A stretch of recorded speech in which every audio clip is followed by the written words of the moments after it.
Today, we're diving into something big that's happening with Canadian immigration. We're talking about a fundamental, strategic shift in policy, a move the government itself is calling a major turning point. And this is the phrase you really need to remember, and it comes straight from the government's own 2025 annual report. A strategic pivot in Canada's immigration policy. That one little phrase signals a huge change in how Canada thinks about and manages who comes into the country. So let's get right into it. What exactly is this strategic pivot? We're going to break down what it really means, why it's happening right now, and what it's signaling for the future of immigration to Canada. Okay, first things first, what are we even talking about here? Well, a strategic pivot isn't just some small adjustment. Nope, it's a fundamental change in direction. The whole goal is to shift gears from a model of really fast growth to one of control and stability. The idea is to make sure the number of people coming in actually lines up with what the country can handle. You know, things like housing, healthcare, and infrastructure. Right, so to really get a grip on where Canada is headed, we have to look at where it's been. Let's rewind a little and look at the key numbers for 2024. Think of this as the before photo, the last snapshot of the old system before this new plan really kicks in. So, in 2024, Canada welcomed 483,640 new permanent residents. And what's kind of wild is that this number was actually a little bit higher than the year before. So things were still ramping up, right before the government decided it was time to slam on the brakes. So who were these newcomers? This chart gives us a really clear picture. The vast majority, we're talking over 58%, came in through economic streams. So skilled workers, entrepreneurs, that kind of thing. Then you had family sponsorship making up about 22%, and refugees and protected persons were just under 16%. And where did everybody go? Well, this won't be a huge shock to anyone who follows this stuff. Ontario was a massive magnet, pulling in a staggering 42.6% of all new permanent residents. Alberta and British Columbia came next, but you can see just how much Ontario dominated as the top destination.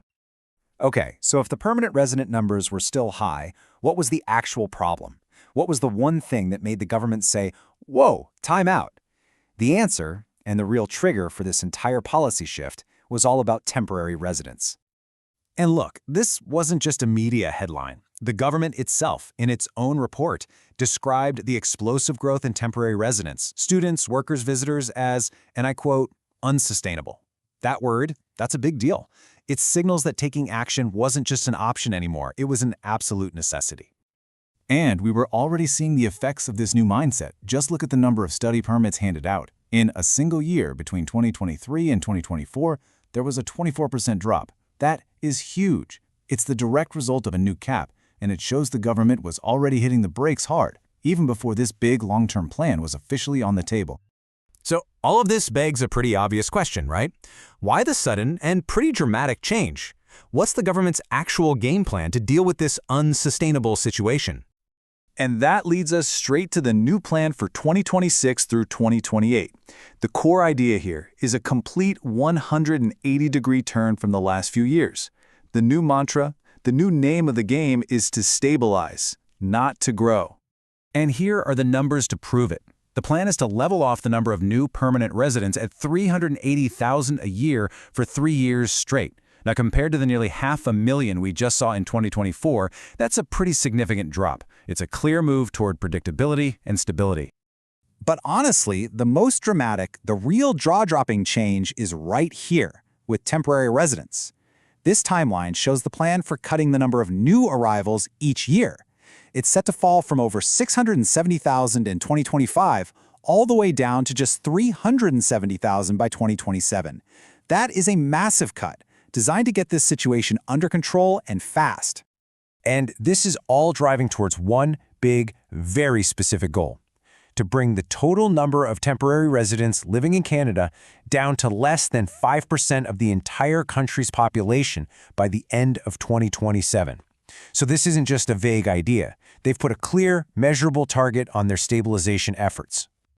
So we've got new numbers and new targets. But what does all this rebalancing actually mean for the type of immigrant Canada is looking for now? What is the future of Canadian immigration actually going to look like? This slide pretty much lays out the new priorities. The share of economic immigrants is going to get bumped up to 64%, so there's a real emphasis on skills and what the job market needs. There's also a big renewed push for French-speaking immigrants outside of Quebec. And this is a big one. There's a focus on making it faster for skilled workers who are already in Canada to become permanent residents.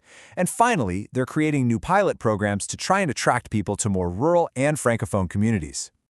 And all of this brings us to the core question, doesn't it? As Canada moves out of this era of historic growth and into a new one of managed stability, is it finding the right balance? Is this stabilization or is it restriction?